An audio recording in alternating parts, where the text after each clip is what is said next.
السلام علیکم دوستو، کہا جاتا ہے کہ موجودہ عہد میں انسان نے سائنس کے میدان میں جتنی ترقی کی ہے اس کی مثال نہیں ملتی۔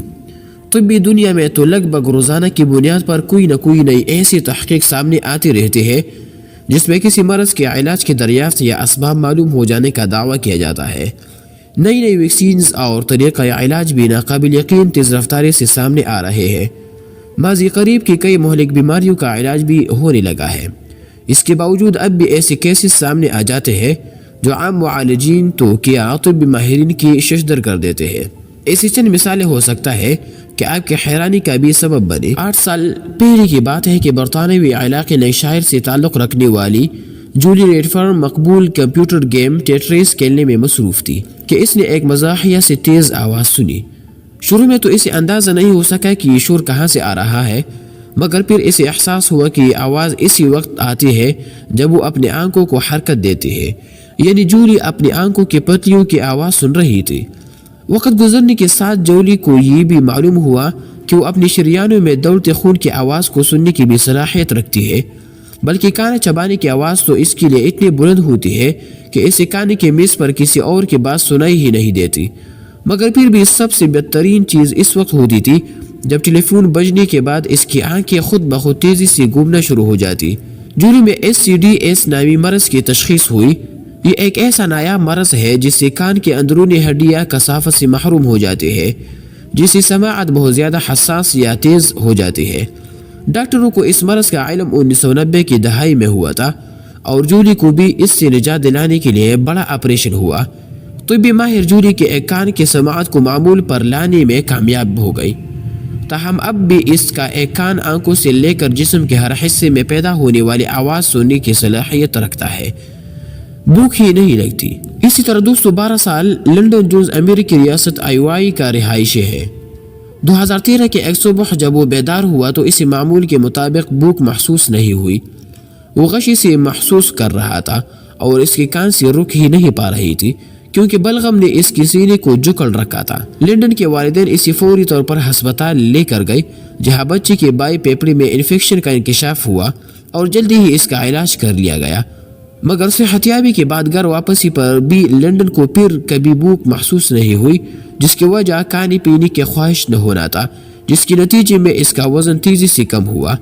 ڈاکٹر لنڈن کے اندر بھوک اور پیاسی کی کمی کی وجہ جاننے کی کوشش کر رہے ہیں، مگر 1 سال کا عرصہ گزر جانے اور 5 مختلف شہروں کے ماہرین کو دکھانے سے بھی کوئی فائدہ نہیں ہوا۔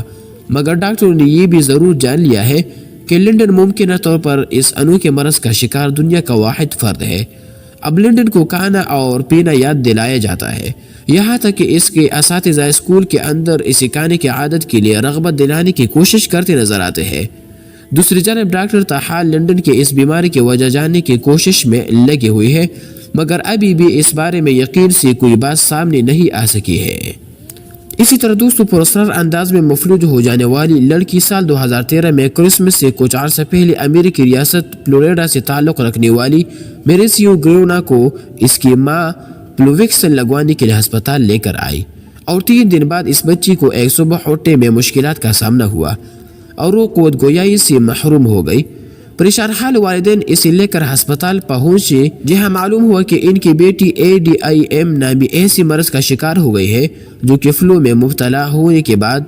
اس کی جسمانی قوت مدافعت نے شحم اعصاب یعنی عصبی ریشو کا مغزی غلاب کو نشانہ بنایا، جہاں سے یہ دماغ اور ریل کی ہڈی کے اعصابی نظام تک پھیل گیا۔ دماغ اور ریل کی ہڈی کے اندر کا سفید مادہ شحم اعصاب کے بغیر بہت زیادہ کمزور ہو گیا اور اس میں شدت سے فالج اور بینائی جانے کا خدشہ بڑھ جاتا ہے۔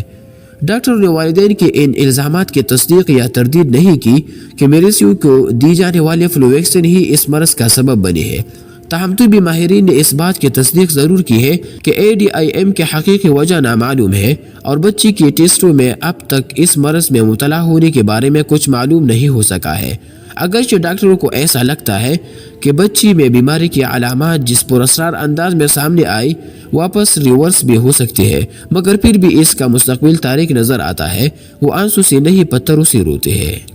اسی طرح سال 2014 کے آغاز میں یمن کا شہری محمد صالح الجہرانی اس وقت حیرت سے دنگ رہ گیا جب اس کی 8 سالہ بیٹی سعدیہ کے آنکھوں سے آنسو کی جگہ ننھے منھے پتھر نکلنا شروع ہو گئی۔ سعدیہ محمد صالح کے 2 بیوی کے بطن سے پیدا ہونے والی 12 بچوں میں سے ایک ہے، مگر اس کی آنکھوں سے پتھروں کی اشک کا برسنا ہر ایک کے لیے حیرت کا باعث ہے،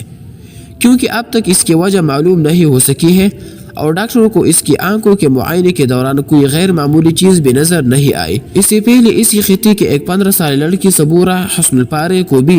آنکھوں سے ننھے پتھروں والے آنسو نکلنے کا تجربہ ہوا تھا، تاہم اردن میں علاج کے بعد وہ صحتیاب ہونے لگی تھی، مگر بدقسمتی سے سعدیہ کے ساتھ ایسا نہیں ہو سکا۔ ڈاکٹر اس کی مدد کرنے میں ناکام نظر آتے ہیں اور اس کے گاؤں کے رہائشیوں نے تو ماننا شروع کر دیا ہے کہ یہ بچی کسی روح کے زیر اثر یا جادو کا شکار ہے۔ اس کے والد نے ایک انٹرویو کے دوران تصدیق کی کہ سعدیہ اکثر عام لوگوں کی طرح بھی اشک بہاتے ہیں اور پتھر عموماً سپہر اور رات کو ہی آنکھوں سے برستے ہیں۔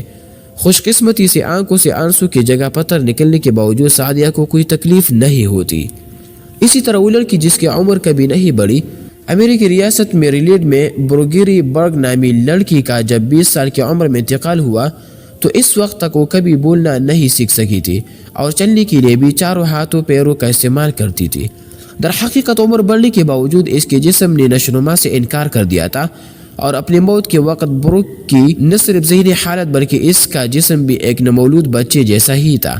سائنسدان اور ڈاکٹر اب بھی بروک کی طبی حالت کی وضاحت کرنے سے قاصر ہے اور اسی پیدائش کے بعد سے ہی ایک کرشماتی بچی قرار دیا جاتا ہے، کیونکہ وہ معدے میں ہونے والے پھوڑوں کے ساتھ ساتھ ایک بار فالج سے بھی بچنے میں کامیاب رہی تھی۔ اسی ایک بار دماغی رسولی کا بھی سامنا ہوا جس کے باعث وہ 2 ہفتے تک سوتی رہی اور حیرت انگیز طور پر جب وہ جاگی تو رسولی بھی کہیں غائب ہو گئی۔ اس وقت سے اب تک ڈاکٹروں کے لیے وہ چیز بھی معمہ بنی ہوئی ہے۔ اس کی جسمانی نشوونما بھی بہت عجیب تھی، کیونکہ 16 سال کی عمر تک اس کے دودھ کے دانت نہیں ٹوٹے تھے، مگر اس کی ہڈیاں مضبوطی کے لحاظ سے کسی 10 سالہ بچے کی طرح تھی، مگر سائز یا حجم نہیں تھا۔ اس کے بالوں اور ناخنوں کے بڑھنے کی رفتار معمول کے مطابق تھی اور وہ اپنے بہن بھائیوں کو پہچاننے اور خوشی کے اظہار کی صلاحیت رکھتی تھی۔